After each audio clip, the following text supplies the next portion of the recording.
Welcome back on the AM show. Time now for us to get into what the political crystal ball is revealing.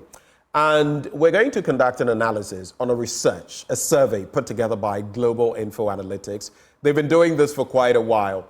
And per the latest statistics that we're getting, they believe 65% of voters believe Ghana is headed in the wrong direction compared to 25% who believe it is actually headed in the right direction. There are many other dynamics to look at, but the man himself behind the outfit, Musa Dankwa, is in the studio and he's joining me for a conversation. Musa, good morning. Good morning to you. I hope you're well. Doing very well, thank you. All right. So here we are, the latest survey from April the 4th April 2024. So the fourth day of the fourth month. Just walk us through what exactly the basics are of this. As we normally do, we went around the country every 90 days. We spoke to 6,128 voters across all the 16 regions and from 82 constituencies, randomly on the street. And this is one of the things we do in order to be able to understand very well what's going to happen in December 2024. So this is the start of the question. In fact, this is the question one we ask voters. Okay. The first question, in your view, do you believe that Ghana is heading in the right direction or wrong direction? We believe that it's a very important question because it tends to correlate with how they intend to vote in the end and many other factors. So this is one of the important questions we ask. And we've been tracking this question for the past, in fact, since January 2022. So every time we go and we track it. So we have a tracking poll showing where we were as a country way back in 2022 and now. You can see the trend line for such questions. I see. So you talk about some of these latest dynamics. You say 65% of voters believe Ghana is headed in the wrong direction. 62% disapprove of President Akufo-Addo's performance, and 52% of voters believe the government has performed very poorly. But let me ask this: what is the sample size? How many people were you interacting with? Where were you interacting with them? We interviewed 6,128 voters from 82 constituencies. 6,000 how many? 128. 6,128, right. No, you can go ahead. From all the 16 regions and across 82 constituencies. Okay. And predominantly, so when you say 82 constituencies, what was the spread? Is it even per, because the voter populations are different, some are higher and all of that? It's not even. In fact, the samples are deployed 20% in Greater Accra because most voters are in Greater Accra in that proportion. 18% were deployed in Ashanti region, 10% were deployed in Eastern region, 9% for Central region, 7% for Western region, 6% for Northern region, Volta 6%, Bono 4%, Upper East 4%, Bono East 4%, Upper West 3%, Western North 2%, OT 2%, Savannah 2%, North East 2%, and Ahavo 2%. So it is proportional to the number of voters who live in those regions. I see. We'll look at the regional breakdowns and all of that, but essentially, what are the major bits that we should be looking at based on the survey? You've mentioned some of them.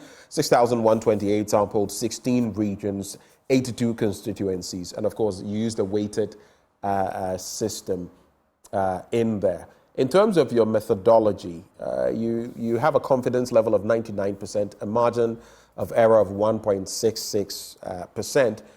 You also say the Electoral Commission's 2023 voters register was used as your sample frame, and that 30% of constituencies from each region was randomly selected and allocated the regional quota based on total voters in each of the selected constituencies. Does that mean you find this to be a watertight survey? Very.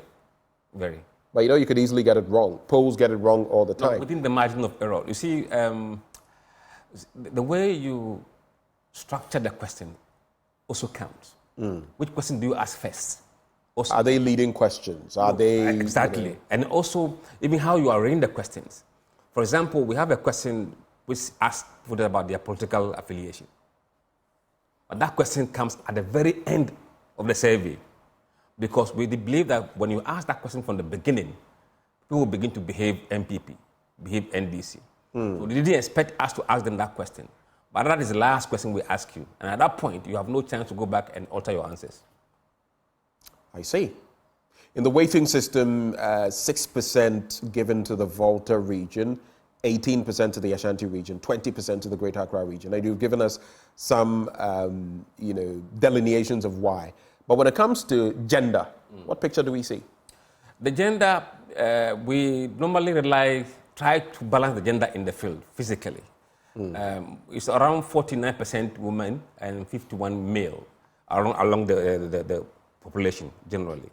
Why do you use that though? Because in terms of the real population... No, there are more men now than women according to the new census. Oh. Yes, it's changed. Really? It's flipped. More men now than women? 51% men and roughly 49%. Oh, I get what you mean. It was slightly, it's borderline. Yes. Right. So what we do is that in the field, we try to balance the quota in the field by sampling women and make sure that we are within that range. But sometimes, in certain areas, you don't get the male at a certain point in time. And at a certain point in time, you find only female. We're trying to balance it and make sure that, okay, in the morning, we try and get the women, and in the evening, you get the male. But you're not always going to be perfectly right.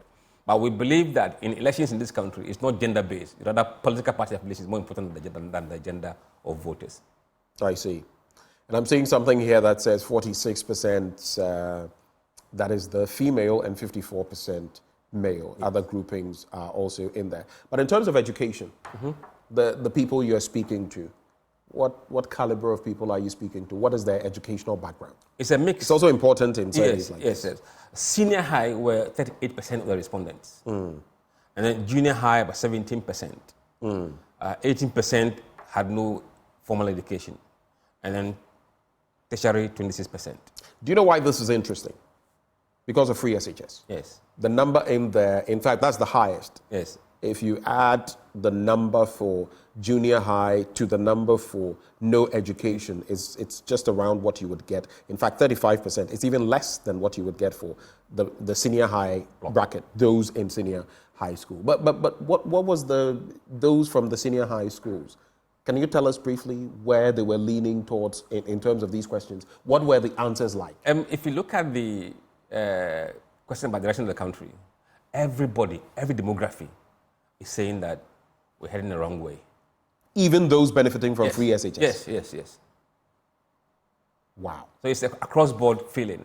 And in fact, every region says not in the right path. Then, right before we get into the regions and what they say, in terms of work, and I'm just letting us break down, so from gender to schooling, education to work, retired 2%, other 4%, those who didn't answer 7%, government or NGO 11%, casual workers 12%, unemployed 12%, private companies 14%, students 15%, self-employed 46%. And when you take a look at religion, traditional religion 3%, others 2%, non-religious 5%, Islam 20%, Christianity 70%. I'm interested in this because some people like to play the religious card. You heard recently Alan Chemating say that we need a Christian leader. The vice president, some have flayed him because some say he is Christian at some point and Muslim at some point, but he is Muslim. We know that. How relevant is this statistic, religion and the voting pattern? I would say it is relevant in the context of the Christians. Because the poll shows that Muslims are less influenced by the religion of the candidates. Oh, really? Yes. Religion doesn't really matter to them? To the Muslims. Christian or Muslim? No, the Muslims. Yes, that's what I'm saying. Yeah. It doesn't matter to them whether the person is Christian or Muslim. They don't really matter. It doesn't matter to them. I see. It's the Christian that some of them have the feeling that we must be led by our own.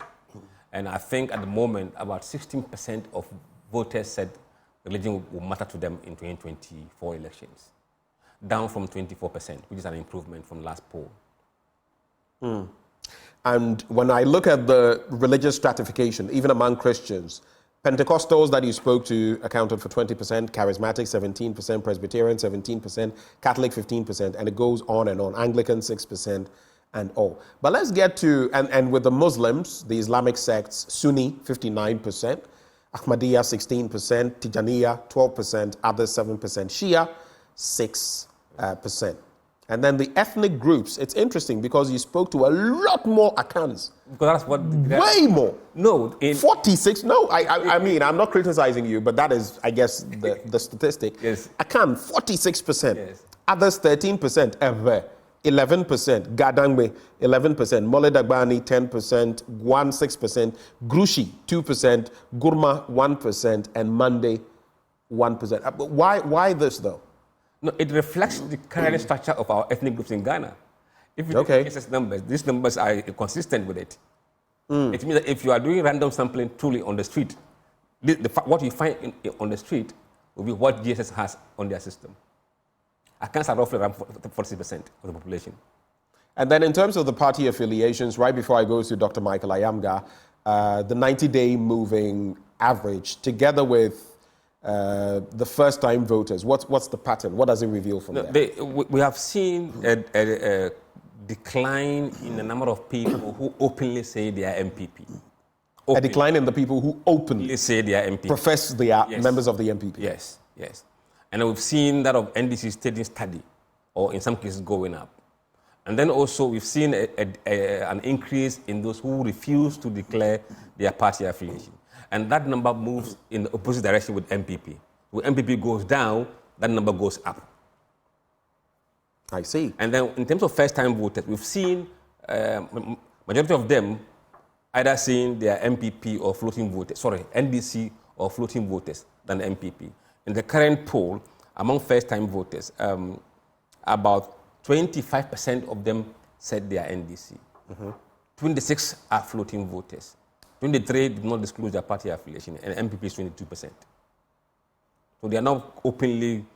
So it's a 3% gap between the NDC and the MPP. Yes. The NDC in the lead there, but the real concern is the floating voters, 26%. Yeah, they are going up, yes. Because if you add even, 20% to any of these parties, they are almost home free. Yeah. Okay. Let me bring in Dr. Michael Ayamga. Doc, good morning. Thank you for joining the conversation. Hello, Dr. Ayamga. You may have to unmute if you've not already. I think I'm on. Okay, I'm muted.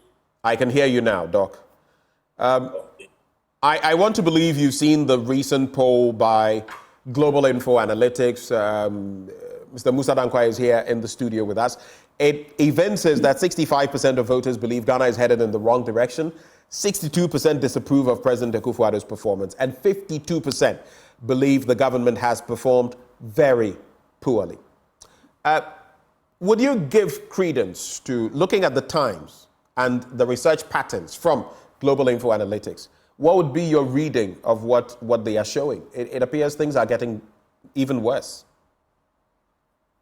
Yeah, I would like to characterize this survey as something that is a barometer, just gives an indication of how people are feeling at this time, rather than it being a reflection of the percentages. The percentages, I think, are way worse than they are for the president and for the MPP. And this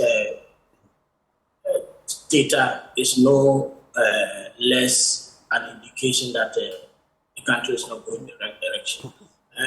I am particularly concerned with a few things in the methodology, just a couple of things. So you can quickly walk us through that. Yes. Very quickly. Yes. First of all, one of the challenges I have with is they are taking 30% of constituencies in a region, and then you realize that they are very partisan constituencies. For example, if you take 30% of Asante region and then you add Asawasi inside there, what you are doing is actually overestimating the NDC's strength in there, because you more or less be talking about an extreme value for the NDC in that context, and then a central or a medium value for the New Patriotic Party that matters. So I feel that. So in other words, in that instance, it would favor the NDC. The NDC, yes. So that is the reality I'm seeing here. I would have wished that they try to make the proportion or the weight of Asawasi in the whole voter population that Central Region reflect rather than just putting it in there. And I think it also speaks volumes for the same for other MPP in the Volta region and the rest. So you may say there may be a cancelling out effect there, but going forward, I wish to see these constituencies that tend to be outliers well managed so that they don't end up giving some false hope to some people or making some people feel unnecessarily depressed. I also see something that worries me, and that is the gender. I've seen that we have moved away from the binary characterization of gender to include other. And when I saw that, I was beginning to question the rationale for that and why we felt the need to add another to our research. I'm not in any way trying to talk about the rights issues here. I'm just talking about the conventional practices that we have engaged in over the years. And if you even go through, you see that in some of them, you have people entering them. On page 9 that I am in there, you can see that for Bono, you have 2 people entering. And throughout, you see people entering other. And I'm asking why the need for that. If you now go way back to the point where we are talking about the LGBTQ plus issues, you realize that it seems to tie into why this data, and that worries me. I feel extremely sad when I see statistics being played with, because it's my passion. I love it, and we should always try to keep things the way they are. You go to the Upper West region, the most conservative. And maybe we can make that the final point, because we have to get into the main statistics. That's what I'm saying. If you look at that, then you go to the Upper West region, which I say is the most conservative region in Ghana. There are other Catholics or Muslims, largely. And if you see the relative indifference to the issue of LGBTQ, it worries me. And I think that that portion of the study raises red flags. And I don't know why that has been the case, especially moving to a non-binary categorization of gender in our research. I don't know when that starts. So I will leave Musa Dankwa when I get to him to answer those questions. But generally, when you look at the figures, like I mentioned, you say that they could even be higher than, the 65% of voters believing Ghana is headed in the wrong direction, 62% disapproving of President Akufo-Addo's performance, and 52% believing the government had performed very badly. Since you are into the core research, when you look at the distribution of MPP voters, for example, you have 2% from the Ahafo region, 23% from the Ashanti region, and which are the others? Central region, 12%, Eastern region, 15%. These are crucial regions I am mentioning. The Greater Accra region, 18%. And then the distribution of NDC voters, you have the Ahafo region, 1%, 10% in the Ashanti region. Let's go to their stronghold, the Volta region, 10%, then Greater Accra region, 26%. What picture does that paint for you in terms of the distribution of voters from either of the political parties? Yes, and I think Musa pointed one important indicator to see people who are moving increasingly away from the MPP, benefiting the NDC or becoming undecided. It's a position no politician wants to be in. At a point where you already have very serious problems with your own core base, it means that you have a lot of homework to do before you even start pursuing floating voters and then those that vote in other areas. So I would say that it is a big challenge, but it reflects the trend in the country that the MPP is no longer an attractive brand for these elections. You have people walk around and they want to dissociate themselves from the MPP because of what they are going through. One of the easiest way you can observe that is to normally look at the shirts and other things. you increasingly see people now are not wanting to go and sit under these shares and all those things. So it's a key challenge and a big issue for the MPP as far as this election is concerned. Everything is pointing to a very significant defeat for the MPP if these numbers hold. If nothing dramatic happens to change the things in this country and the livelihoods of people, which I doubt will happen. I told you the other time, we could well be asking Mohammed who is going to be in his cabinet when we meet next time. You say a significant defeat, and I do not know, I mean, technically what that would signal, but later I'll get to Musa Dankwa on that because he was mentioning some figures. When you look at the floating voters, right before I come back to Musa Dankwa and get some responses, you would see something interesting. When you look at the Greater Accra region, where the largest density of votes comes, even before the Ashanti region, the floating voters are as high as 22% from this survey. Then you have 13% from the Ashanti region. In the Eastern region, 10%. In the Volta region, 6%. And in the Eastern region, like I mentioned earlier, 10%. How much of a role, per this analysis, how much of a role do you feel floating voters will play in the election? Especially if you pay attention to the fact that before, when it spoke about the voting patterns and those aligned to parties, I think 22% for the MPP, 25% for the NDC, and 26% floating voters. How crucial, per this survey and generally, do you feel floating voters will be come election 2024? Yes, the issue is they are going to be the decider in the elections. You can look at the scenario where they are more predisposed to not going to vote at all. That is the danger in here, and that should be bad news for the MPP if these people decide not to go and vote. The other thing, the NDC has a lot of work to do to attract these people. The base of the National Democratic Congress is charged.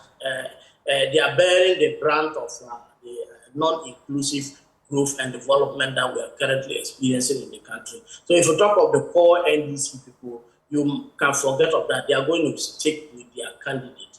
The other issue is whether the party is structuring itself well enough to attract these floating voters who mostly, I can say, feel unwelcome with the highly partisan nature of things currently going on.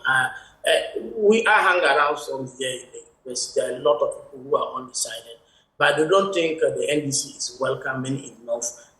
They can belong there. And I think that it is a lot of work for them to do.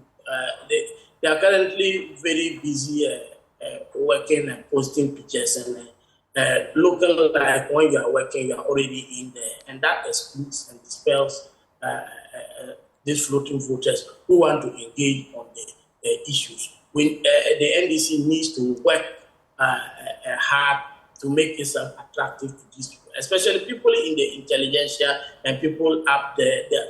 They mostly would feel that they are not welcome in the NDC. So the NDC needs to work hard. As for the MPP, it's a tall order. They first have to start in their own base that are getting increasingly disenchanted, openly either deflecting to the NDC, deciding to just stay and not engage in politics. That is a lot of work to do. And if you look at the current posturing of the New Patriotic Party, where the things it is doing is towards actually entrenching and making their base happy, I would say that is the right way to go. But by the time they finish with their base, perhaps try to think of the floating voters and loosely leaning National Democratic Congress members, John Mahama will be elected.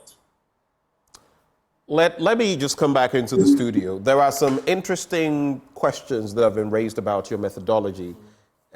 You heard them. Yes. Gender, among other things. What are your quick responses to those? Right. When it comes to methodology, we have taken the human interference from the selection process entirely. When you say human interference, what do you mean? We use a simulation system to pick the constituencies. Okay. So the 30% we have allocated runs through the entire constituencies and pick 30% of that region's constituency. Because we don't want to be accused of selectively picking areas. We don't want to do that. But when we have done that, that's the first step. The second step is that those you have selected, what is the voting population of those constituencies? So the sample for that region is assigned based on the weight of the constituency. So if, for example, Asawasi was the second constituency that had largest voters in the Ashanti region, in the last poll, we can't give them less numbers than let me give it, for example, let me give you precise numbers. In the last poll, this very poll, we had 14 constituencies. We have Manson Kwanta, Offenso North, Sachira Front Plains, Asante Achim Central, Asante Achim North, Achuma Ubieja South, Offenso South, Asante Achim South, Asawasi, and so on and so forth. The highest, the population with the highest, the constituency with the highest population was Achuma Ubieja South. It had 101 samples. So Asawasi was the largest, at 116. Among these constituencies, they have the highest voters. You cannot do any sampling than using the voting weight of that constituency relative to what you have picked. Followed by Achuma Ubieja South, 101. The least was Afram Plains, which is 21 or thereabouts. So it is weighted at every step in the process. Because we don't want to be accused, why did you pick here? So it's entirely randomized using computer. Okay. Then in terms of the gender, look, we refine our way as we go along. You go in the... Let me just quickly do this. We have Sammy Gyamfi, National Communications Officer of the NDC. Let me just acknowledge him. Sammy Gyamfi, good morning. Good morning, Ben. Sammy, just give me a minute. I want Musa Dankwa to lay a foundation on a point he's making, and I'll come to you. That's okay. All right. On the gender, it may not be the conventional thing they do, but in the field, when we go there, people tell, I'm not a female, I'm not a male. They tell you openly. Oh, I yes. see. How do you classify them? They're not male. They're not so female. those fall into the that call for us to create that column. Because look, we can tell you which part of the country has this group of people. Before then, nobody knows. We are picking this data, and it's relevant. We can analyze with time how they're even voting. Because you don't call people who are not male or female, male. Okay, so now I'm getting, and that's why we had to come to you. It gives a better understanding of Yes. it. When I come back to you later, I would also want to look at, because it points to a certain gap between the MPP and the NDC in terms of the voting pattern. I'll come to you on that later. And then we'll also look at the stratification in terms of the direction of the country and the age group delineations and what people's reflections are. But Sammy Gyamfi, thank you for staying with us. Have you seen the survey? Yes, I've seen the survey. I've not read it in good detail, but at least I've gone through the executive summary and I've glanced through the various slides. Yeah. The survey reveals that 65% of Ghanaians feel, voters, I should say, believe Ghana is headed in the wrong direction. 62% disapprove of President Akufo-Addo's performance. 52% of these voters believe the government has performed very poorly. What are your reactions? Mm-hmm. Well, a very good morning to your viewers and listeners. Good morning to my senior brother, Mr. Musa Dankwa. And let me commend him and his organization, Global Info Analytics, for their consistency in conducting and publishing these kinds of scientific surveys, which has been lacking in our political space. I must just add, though, that, I mean, if the data hadn't supported your end, I don't know how you would be reacting. Oh, not whether at you'd all, still be not congratulating Musa Dankwa. All the Dankwa. work they have done has, been supportive of the NDC positions. But we must encourage such, intellectual exercises in our democracy. It takes a lot of resources to engage in this kind of intellectual, scientific, exercise. And I am impressed with the consistency. It's not been a one-off thing. They've been very consistent. They do it on a quarterly basis. And for us as a political party, whether the outcome is positive or negative for us, whether we disagree or agree, is not the issue. We go through and we make useful lessons for our strategies and for the battle ahead of us, which is the 2024 general election. So kudos to Global Info Analytics. On the specific question you asked about the percentage of voters, 65% of voters who think that Ghana is headed in the wrong direction, I think that is not surprising at all, because Ghanaians have become increasingly conscious of the misgovernance of this country, the destruction of this country by the incumbent MPP administration. And they are living witnesses of the destruction of the country, particularly the destruction of the economy under the watch of this Akufo-Addo Bawumia NPP government. They live it. Like Bob Marley said, he who, feels it, knows it best. And they feel the harshness. They feel the deterioration of the economy on a daily basis when they go to the market, when they have to fend for their families. Everything is in disarray. And when you travel across the country like we politicians do, you get that feedback from the people. And so I'm not surprised at all that this survey is showing that 65% of Ghanaians think that the country is headed in the wrong direction. I think that it is even an understatement, and that the numbers could be higher than that. Because today, my brother, whether it's the price of fuel, whether it's the price of basic food commodities, building materials, clothing, the basic necessities of life, go check the rate of inflation. So high that majority of Ghanaians are not able to cope because they have not seen any improvement in their disposable incomes and, for that matter, their purchasing power. Yet prices continue to rise. The public debt situation is the worst we have seen in the history of this country. Lending rates are so high today, still about 35%, the highest in Africa. The dollar, keeps appreciating against our sinking national currency, the Ghana cedi. Today you need more than 13 cedis, 50 pesos to buy a dollar. And this is having a debilitating impact on the capital and profit margins of businesses. So what do you expect? You clearly must expect a vote of no confidence from the electorate, irrespective of their political affiliations, because they are feeling it. All businessmen, whether they are NPP or NDC or CTP, are feeling the high dollar rate. They are feeling the negative impact of the high cost of fuel, the high lending rate, the unprecedented unemployment rate of 14.7%, the debt crisis we have on our hands, you see, and so on and so forth. So I'm not surprised at all that, 65% of voters, according to this poll, are saying that the country is headed in the wrong direction.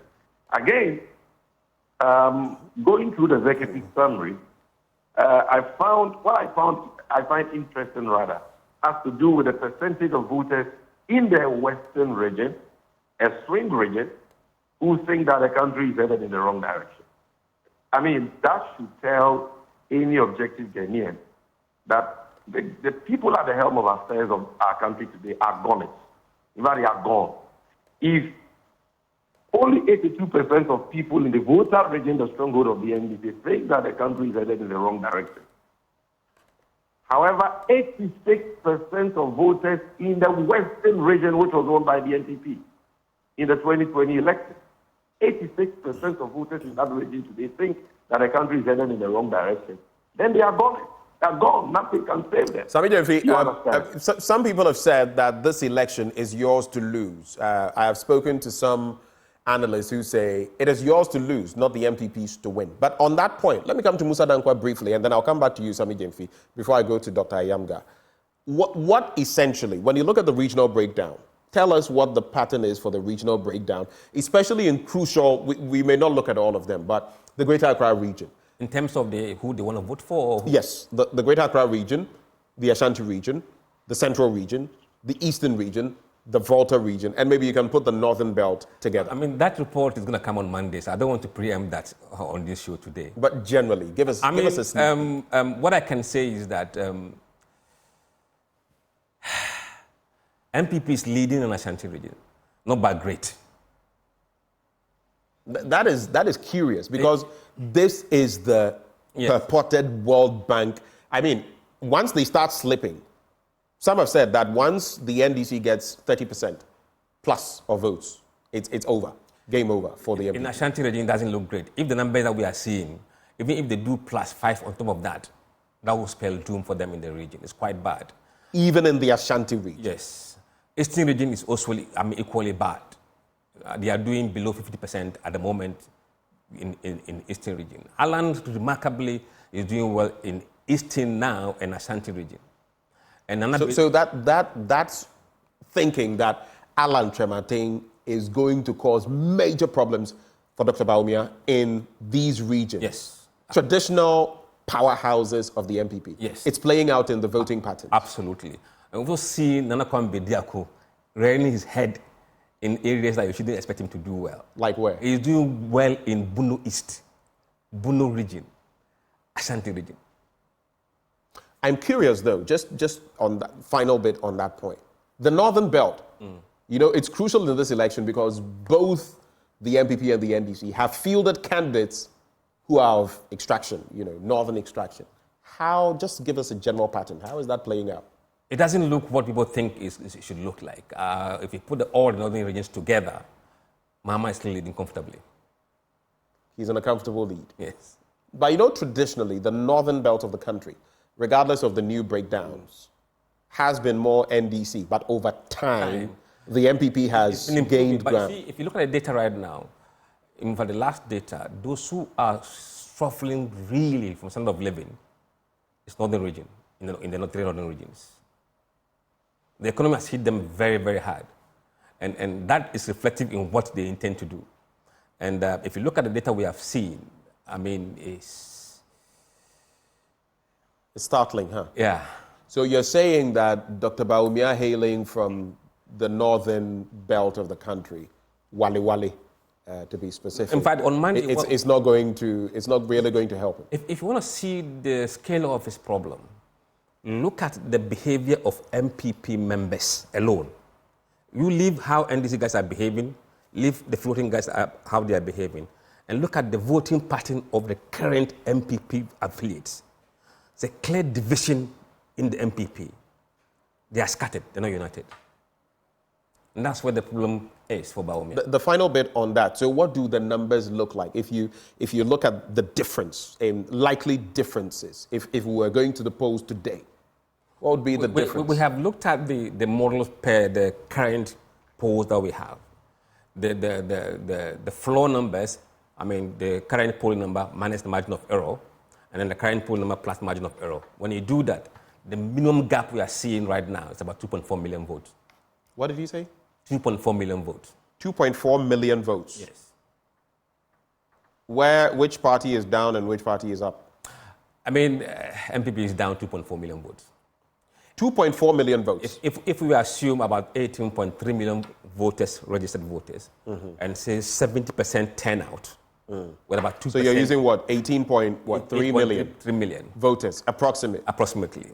And then you're assuming 70% turnout, voter turnout. Lower than the last election. And which is lower than the last election. Yes. Right. Yes. And then about 2% spoiled ballots.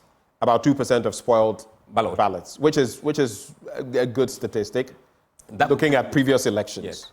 That could give you 2.4 million gap. Right now, that's what. This has never happened in the Fourth Republic. No. I mean, the NPP touted 1 million in 2016, which was actually about 800,000 votes. And then it fell to about 600,000 less, 600,000 and below. 2.4 million would be, it's almost unimaginable. It is, but this is what impact of Alan Chiramachin on the MPP numbers. Wow. Yes. Sammy Gyamfi, yes, my brother. What do you make of this? I mean, if this panned out on election day, you would be home dry. But of course, they say never count your eggs until they are hatched. Reactions? We are not going to be complacent about the deteriorating electoral fortunes of our main opponents because regardless of what the polls say today, they are still a formidable opposition.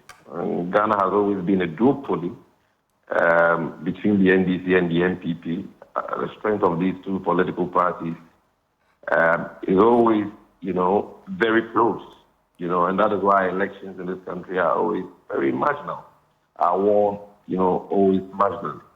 And so we will not do this at all.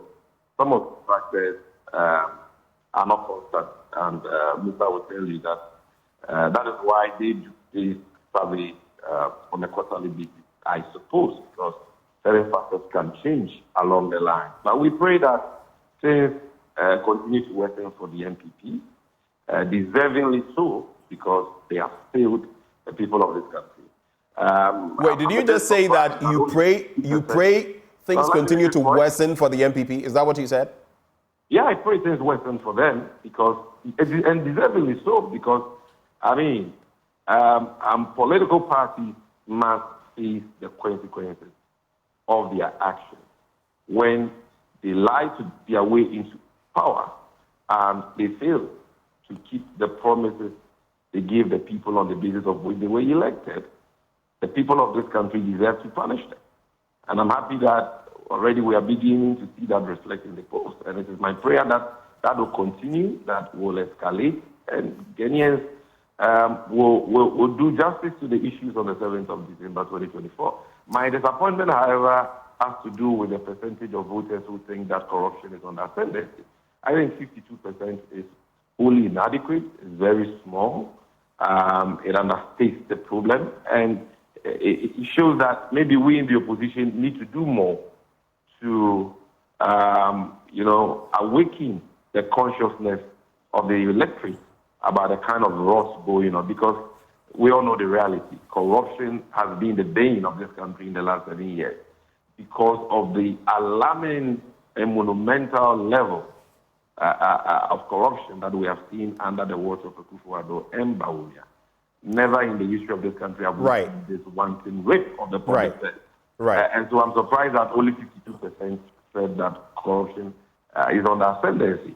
Lastly, it is encouraging, very, very encouraging, that our message calling for our call for the improvement of the free SHS program is gaining traction, and many Ghanaians are beginning to understand it.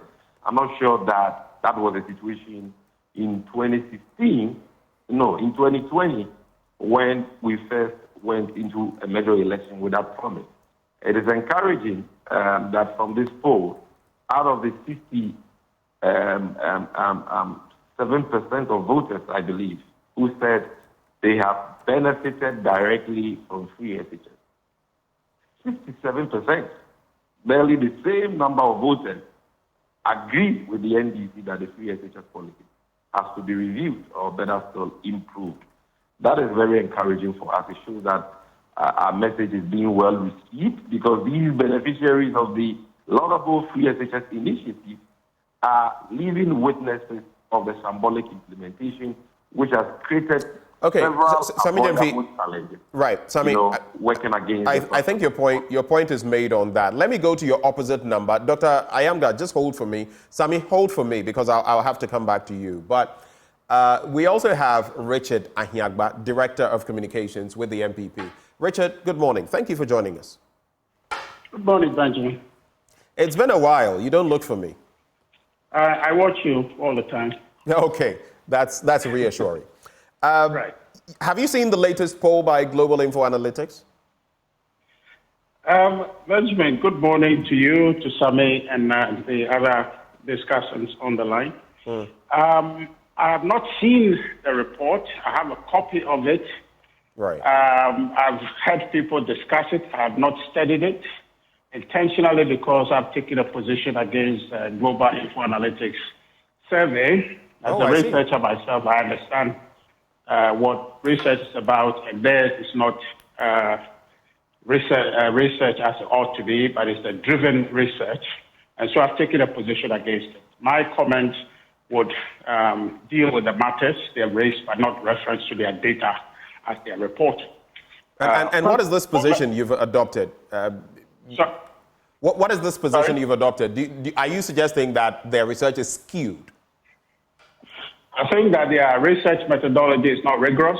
it is not one that I have confidence in, and on the basis of that, I don't think that is valid research that I would engage and reference for purposes of validating their search. So on that basis, I decided not to give it that leverage as a duly, as a research that I recognize as having been done properly and consistent with research practice.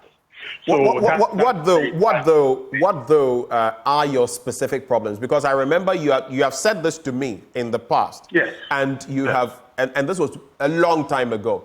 Dr. Kabiru Mahama, who works at the Vice President's office, had also said something to that effect. So I'd like to pinpoint what exactly in the research methodology do you find problematic? Okay, so the very research, one of them that I have studied was one that was done sometime, I think, in August 2022, thereabouts. And the turnaround time for for sampling or for data collection was somewhere in less than 3 days across the country. It was supposed to be a regional data that was collected. Now, I wonder is the turnaround time and what was the sampling methodology? How data collected, who was sampled, and in my position in that, with that survey that I is that the data were just forged and designed to paint a certain picture they wanted to paint, and you can do that in this way. And that's the risk community methodology scheme. Anywhere deviate, people have to use the biomethodology research on stuff. And so on that, my big for taking that position. And I think they haven't driven data, and this is what they want. They wanted to arrive at the place that in 2024 they will be the rate of amount. And I don't want to that means because I believe, based on my understanding of business, they are not being loyal to the process. So that data is not concerned. But Richard, right before you go on, I'm not interjecting, but I noticed there are some patches in the sound. I don't know whether you could just reposition yourself, because a lot of what you said over the last minute was a little low and patchy. So that as you continue, we can hear you better. Okay. I think it's better now. So this okay? I think it's better. Please go ahead. Okay. So, but the point I want to make to begin with is that clearly Sammy has bespoken, and I think that before he takes leave of us, he should apologize for that. He made a comment that he wished that things get bad for the NPP. And I think you actually reiterated that point to see if we would retract or pull away from it, but he maintained that he actually wished. You see, the point I want to make on that is that, the NDC have made it their campaign to highlight the pain of Ghanaians, to just say that, things are bad, without offering any alternative ideas, and without even understanding the issue that led to the supposed pain that is talking about. So that's why they would deny COVID-19 impact. That's why they would deny prosperity or impact on the economy. So on the basis of that, they are just taking appeal Ghanaians are suffering, and so therefore vote for us. And I don't think that is a valid conversation to be had, because a democratic conversation should be about alternative ideas. So if they want to engage in this campaign, they must present ideas and not want to leverage the incidental hardship across the world, which Ghana is part of as a basis. But Richard, while I agree with you to some extent, they will tell you about the 24-hour economy and the rest, and dealing with corruption. But the bit about spinning on the pain of the people against any particular administration, your administration is really good at that as well. Cast your mind back to 2012, 2016. I mean, you literally build your campaign on some of these. Yes, for you too, we can talk about free SHS and all of that, but that's what you do in the political space. Is that not the truth? Yeah, but Ben, you've never heard anyone, at least not me, say that they pray that their campaign is predicated on things getting bad for their opponents, which in essence, that they are praying that things get worse for Ghana, so they appear to be the alternative. Now, anybody who have real ideas and alternatives to offer will not make that kind of prayer. You understand? So for me, that is to a very large extent a very poor statement to make and very unethical in terms of political discourse to say that, oh, our own strength emanates from things getting bad for Ghanaians. But on the basis of that, that's why I just say that Sammy should retract that, because it doesn't sound good to be part of his record that he is campaigning, wishing that things get bad for Ghanaians so they can win. Okay. The whole, I've heard about the report suggesting... Yeah, so let me get into the report, just give you some metrics to work with so that as you speak, you can speak to the issues. The report, in summary, the executive summary points to the fact that 65% of voters, those sampled, believe Ghana is headed in the wrong direction. In fact, if you look at the age stratifications as well, those 66 plus who feel the country is headed in the wrong direction, 70%. Those 56 to 65, 68%. Those 46 to 55, 64%. Those 36 to 45, 66%. And a crucial age category, those 18 to 35, 65% say the country is headed in the wrong direction. Then 62% disapprove of President Akufo-Addo's performance. 52% of voters believe the government has performed not just poorly, very poorly. Your reactions? Yeah, thank you. And so, see, this goes to the heart of the matter. To be able to take this research and consider it serious research, you have to look at how the framing of the instrument, the questions in the instruments, the individual measure. So if you take a measurement that is saying to say, is the country moving in the right direction, the framing of that question, the administration of that instrument to say, if you came to my hometown in Aflao and you are administering that instrument, you are translating that question, is the country moving in the right direction? Anyway, for someone who cannot read for themselves, okay, how do you translate that? And the consistency of the translation from Aflao to Paga to Kumasi somewhere or to Ode somewhere around the country. How do you translate that between Hausa and Ghana? Okay? So these are things that I would give an indication to whether people are understanding the question or they are answering the question as designed to be measured. And so the point I make there is that the value that we place on the outcome of this survey cannot be that conclusively people in this country have said that, because the instrument itself can create problems for people's understanding, and therefore the answers they are given, whether or not they are answering the question about the country moving in the right direction, which is relative, if you translate that into one language and the other. And so for me, the premium to be put on this is really not one that we should take so high. But you can get a sense that yes, there is a political environment that is charged, that is constantly focused on criticizing government wrongly sometimes by the NDC, and creating a heightened sense of difficulty in the country, dramatizing in many different ways to create that impression for people like things are exceedingly difficult. And so therefore, when you pose a question that somebody understands remotely to mean that you are asking whether things are difficult or whether he's doing okay or whether things could have been better, you'll get these responses which may indicate that the country is going the wrong direction. So that, for me, would be the portion of any government, whether you are Akufo-Addo government or your NDC government or you are any other government, because you are in the arena. You are the government of the day, so people always visit their concerns, their worries, and their shortcomings are a matter of your governance. So right. Let not necessarily indicate anything other than people trying to say that government must do this, government must do this, and in our view, government is not doing all that we want.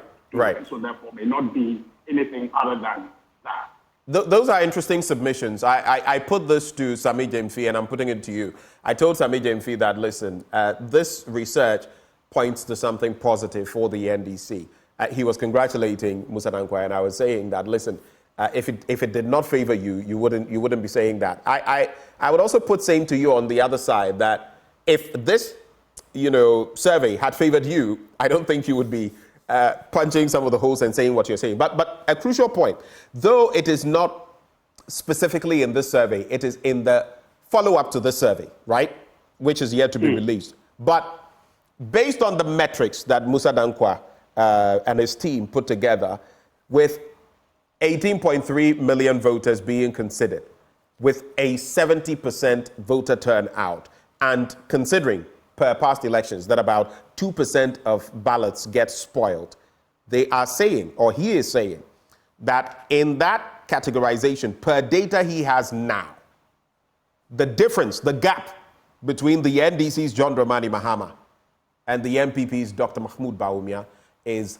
2.4 million votes, unprecedented in the Fourth Republic. What do you think? It appears unassailable.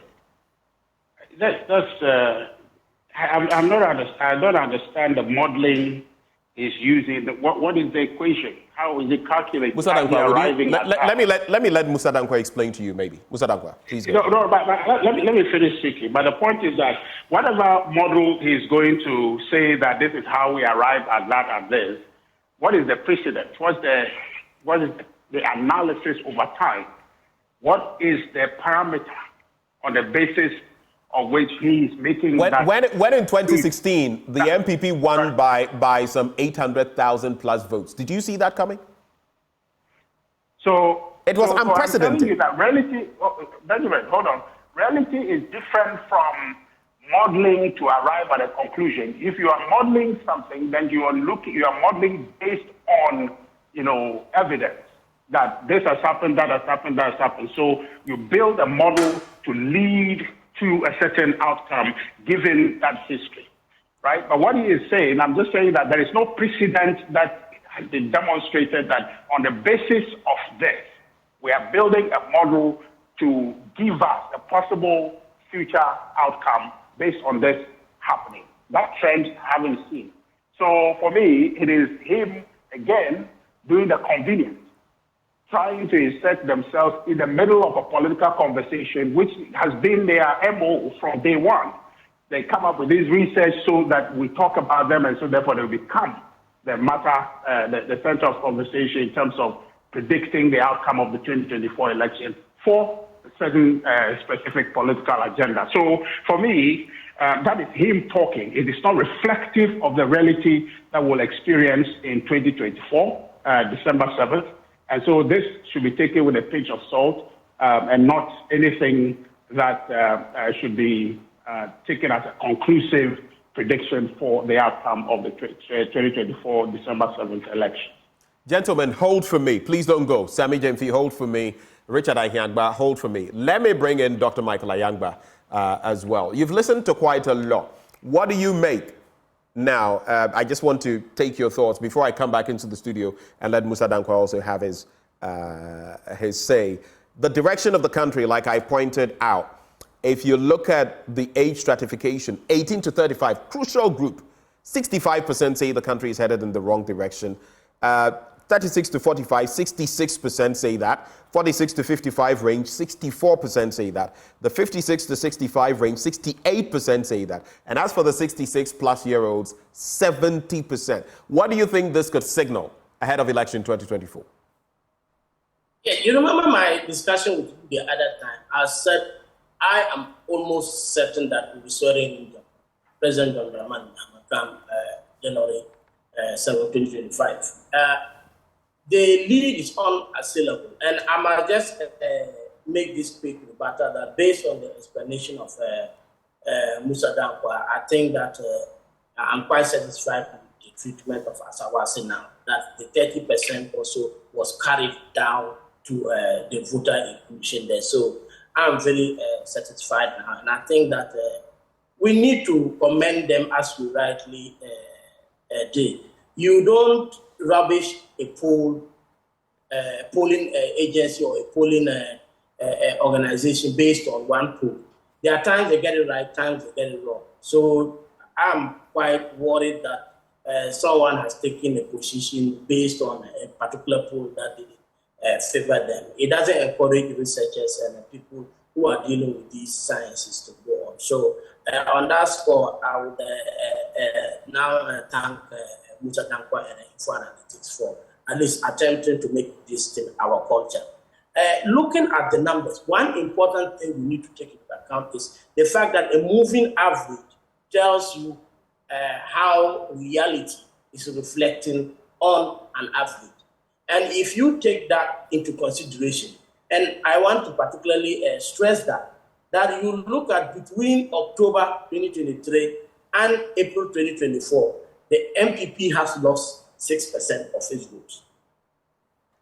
And it has been a consistent trend. In fact, there's a trend, a better trend in the losing of voters than we are seeing in the decline in inflation or in the growth of our economy. So if you take these things into consideration, you don't have to scratch your head too much to realize that the country is headed in the wrong direction. People are not happy, and they are saying it. If I were somebody, I'll probably take this document and work with it because it is close to reality. I already told you that I think that these numbers are padded. I won't say padded per se, but they reflect a better position for the MPP than reality actually. And, so you mean the poll even puts the MPP in a good stead, better than what the reality on the ground is? I see that it's better. It's relatively, look, there's a group of families, friends of us in the Ashanti region. These guys will tell you that they will never vote against the MPP, no matter what happens. The last time we met them, they said every member of their family have decided to vote against the MPP. And as the survey rightly put, it's a mixture of factors. The way in which Honorable Alanchin Mantu was handled in the party, plus their management of the economy, these combine to affect the MPP badly. Because this is someone who is a stalwart of the party, who has bided his time. And he feels that when it came for the time for him to actually project himself, he felt it was his time now. The status quo ensured that the playing field was not fair, according to him, and he eventually left the party. I think that he is taking along with him a significant chunk of MPP members, and then leaving a group of them that are disenchanted, that don't feel energized about the MPP and the ruling government. Then you take the economic hardship into consideration. And when you are away from the people, you don't feel it. As I sit now, if I take my camera out now, there will be somebody probably in front of my house waiting for something. And these are strong people, energetic people. You can't tell somebody, go and work, you are lazy. No, there is no work to do. First, when you were strong and you were begging, they'll say, go and work. There is nothing to do. That is how the country has gone. I also listened to the communication director of the MPP saying that it is an incident or an accident in the global arena, and they are not totally to blame. Let me be honest with you. Every MPP member must start every statement they are making with an apology to the people of this country. Because I told you, the name of the crisis we are facing is called excessive borrowing and mismanagement of credit receipts. That is what has led us here. Everything we are doing today has to do with debt treatment, debt crisis, debt distress. And that has been done by the MPP and nobody else. We are talking about you adding about $50 billion to our dollars to our debt stock. and taking us to debt treatment and still adding to the debt stock even under debt treatment.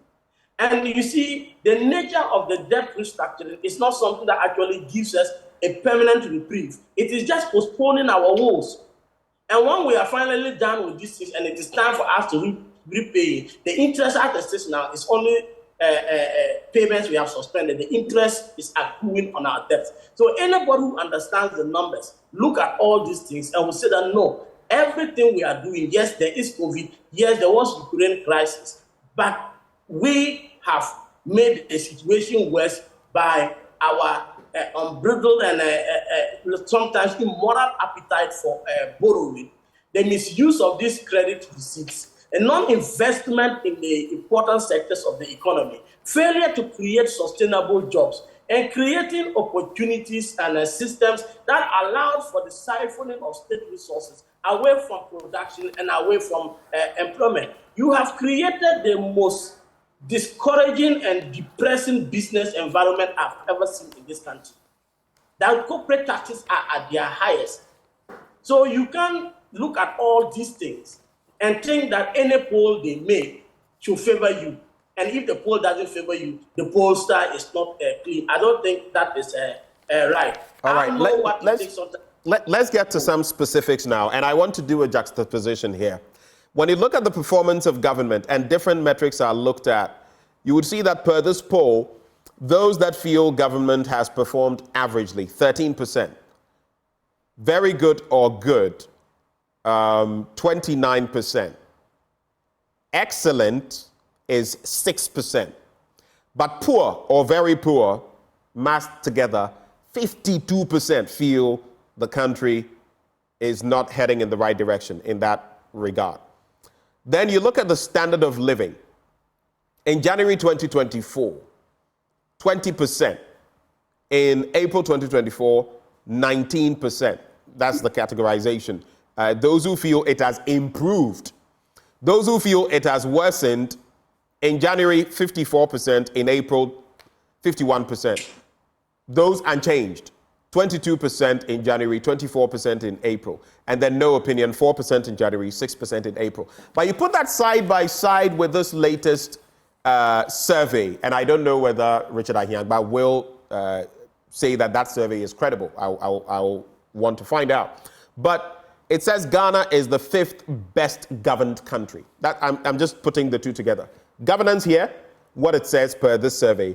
And then the ranking by this UK-based World Economics, which says that Ghana is 5th in Africa and 1st in West Africa. I find it interesting because they are looking at metrics such as democracy, governance, corruption, among others. How do you put these two side by side? Yes, it is interesting. I won't dismiss the study as I've told you. It takes researchers a great deal of effort to do this. Yes, there are others that set out with a predetermined objective to get some results out. But you cannot have a full study. There will be one or two challenges, but most of the time we move around them. If you look at governance and you are talking about democracy, democracy is something Ghana decided to do. Everybody decided to engage in it. So even despite our hardship, the suffering, you've seen that our security services have remained in the barracks. They allowed Ghanaians to select their leaders through the ballot.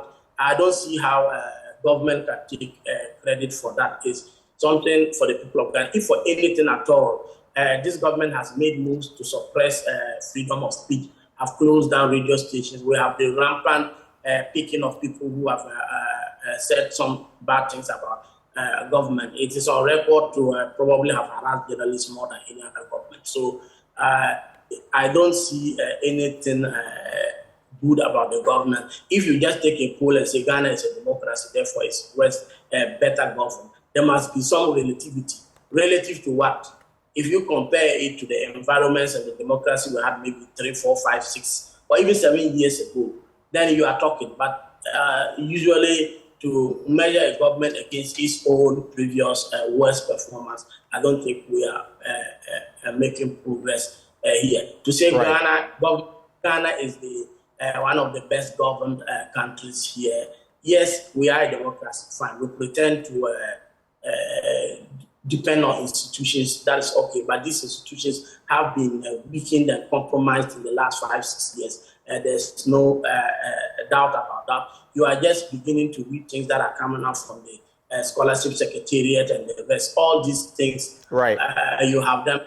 And people look at these bread and butter issues. This government has not been able to reduce poverty, has not been able to create employment, has not made any significant capital investments to ensure that we are competitive in the global trend of things. Right. Our education system is lagging far behind. So these are the things people consider. And when you just think you do a desk research and say, okay, Ghana's democracy is holding steady, they are still electing their leaders by the ballot. Elections is not democracy, or elections is not governance. Okay. And that is where...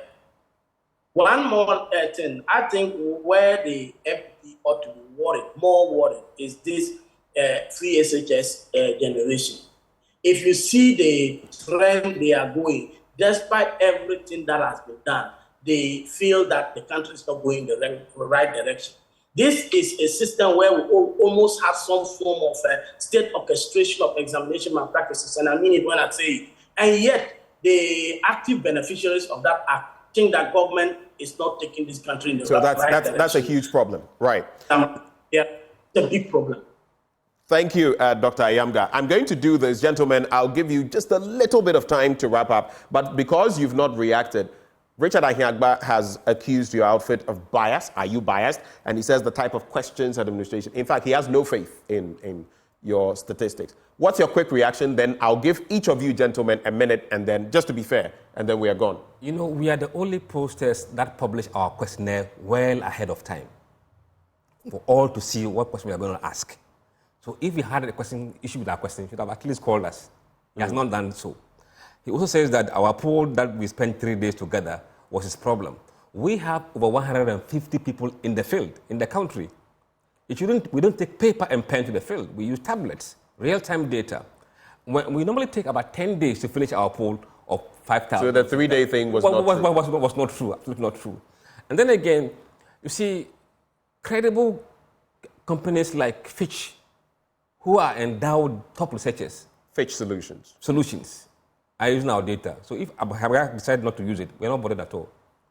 Hey, are you firing shots? Anyway, Fitch Solutions uses your data. So if Richard Ahiagba decides not to... It's not a problem. It's not your problem? No. All right. Final words? Very final words. 30 seconds. And I'll give the others... We are very independent. We don't do our work because somebody wants us to do it this way. We are doing it because we are a company and we believe that's what we do. That's our business. Okay. Thank you. Thank you very much. And I'll look forward to Monday and the latest one as well. Sammy Gyamfi, if you're with us in a minute or less, final thoughts.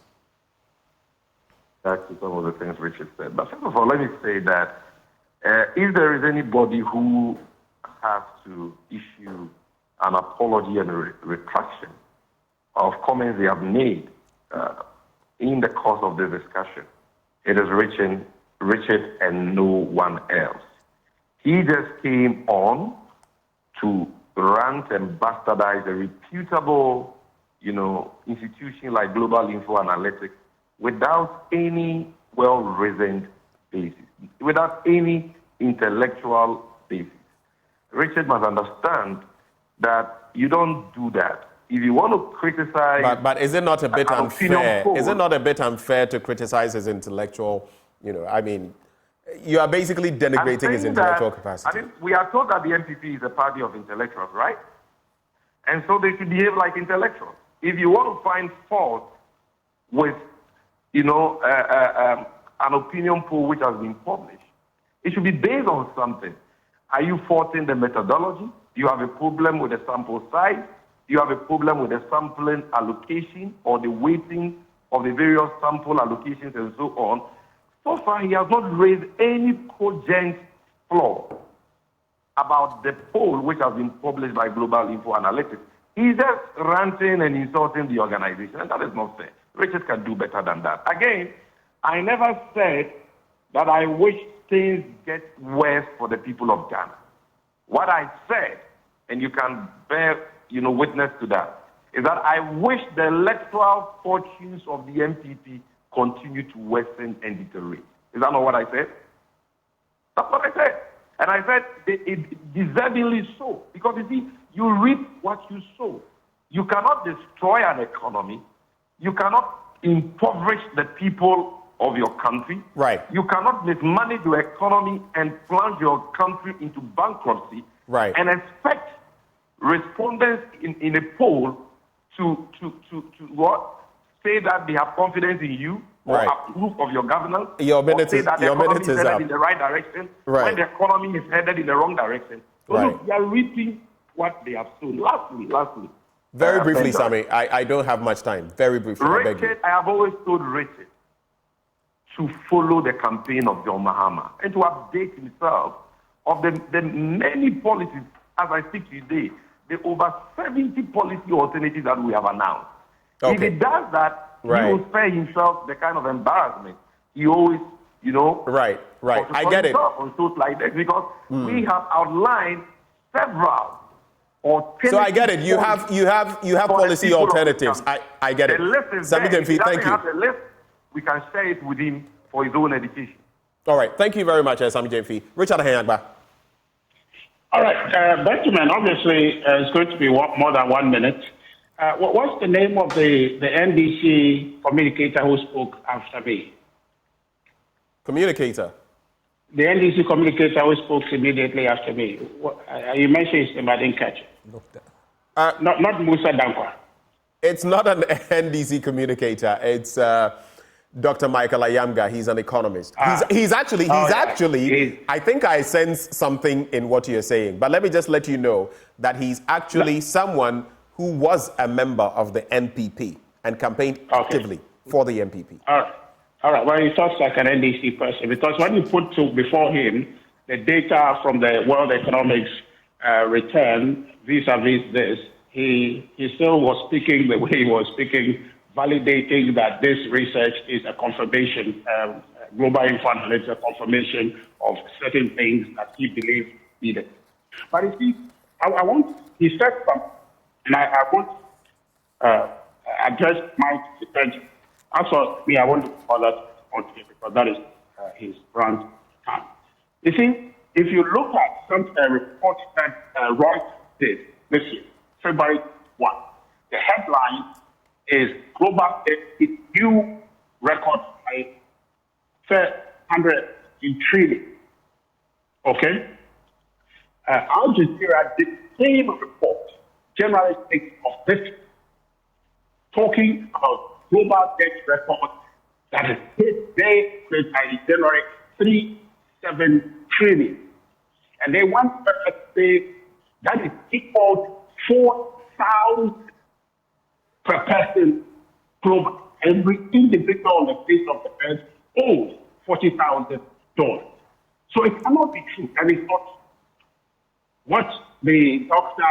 Ayamga, if I get a name right, has said, that this government and the situation Ghana is in is a result of government debt. Okay, government's reckless borrowing. It is not true. That's the NDC narrative. That's why I say he's an NDC communicator. What we are experiencing is unprecedented global debt that has hit a certain level on the back of the global effect, okay, from COVID-19 and the incidents Okay. of I have something else to ask. Let me just talk to 1 quick second. That is for me the fact. And I think that, Benjamin, you do a very fair analysis often, so you should be able to educate all of us. Take the numbers and put them together to say that if global debt is reaching that level, how is it that Ghana is the outlier or the anomaly? We cannot have a reasonable conversation talking like the way Dr. Ayamga was speaking. It is clearly the NDC narrative is forwarding. Everything Sammy talks, as a matter of intellectual conversation, as for Sammy, I've never known him to have intellectual analysis, so that one is not a matter. But the point I am making is that we are in a situation that is global, not local, and that must be taken into account. And so it cannot be right that the current situation in our country is the direct, absolute doing of the government. It's an impact we inherited from the global community. And that is the problem. And if Ghanaians say the country is moving in the wrong direction during this fall, the entire world is moving in the wrong direction. And that is what we must emphasize. And then in our own context, see how government is plotting our way. Because, Benjamin, now, you see the economy is turning around. That should be the conversation. And that is the conversation consistent with global evolution. Our economy has turned around. The macroeconomic indicators are looking very good. And we're hoping that we'll continue on this trajectory. And I believe that by the returns of this first quarter will demonstrate that the economy is continuing to move in the right direction. Right, Richard. So as for the NDC, this negative communication that they have taken and hoping that things get worse for Ghanaians, which exactly is what Sammy said, is not. Well, he said that's go. not what he's suggesting. That you've dug a hole, and if it gets worse for No, you in terms of said. electoral outcomes, that is it. That's what he said, but Richard, and that was the reason why he reiterated for him to correct himself, but he didn't. Richard, I just want you to do this before you go. That's why I'm interjecting. Right. What does the MPP, from where you sit, what do you make of that newly announced alliance between Alad Tremating, his movement for change, and Dr. Abu Sakara Foster? That could be a potent third force and erode the electoral outcomes of the MPP, maybe the NDC as well. But quickly, what do you make of it? Well, Benjamin, the thing about it is that they are forging their own electoral strategy, and for us, we are focused on forging our strategy. And I believe that when all is said and done, the December 7th election will belong to Dr. Mahmoud Bawumia and the MPP. That's what our preoccupation is, and we are working hard to ensure that that is a reality on this. All right. Thank you. Thank you so much, Richard Ayangba, for joining the conversation. Let me come to Dr. Ayamga. Dr. Ayamga, if you could do some 30 seconds, I'd be very grateful. 30 seconds. We have to go. Ben, that is not fair to me. Unfortunately, time is not. We've all had a fair share of ample time to talk. Let me say okay, something. you go ahead. We're talking about a government that has borrowed 50 billion in 7 years, about 5-6 billion per year. It's NDC communication. I'm happy to project myself as one. If talking about the corruption that is taking place under this government, and I'm not the one that just unearthed the sharing of scholarship that is meant for needy people. It's being NDC communicator. I'm happy to project myself as one. If talking about the suffering, the daily struggles of the people not being able to put food on the table because of the economic policies of this government makes me an NDC communicator, I am happy to present myself as one. Let me tell him that I don't have the time to respond to him. Being an MDC member, if talking about correcting things in this country is being an NDC communicator, it is like going for a pilgrimage because the status quo is dirty and it's like committing a sin. That's my way.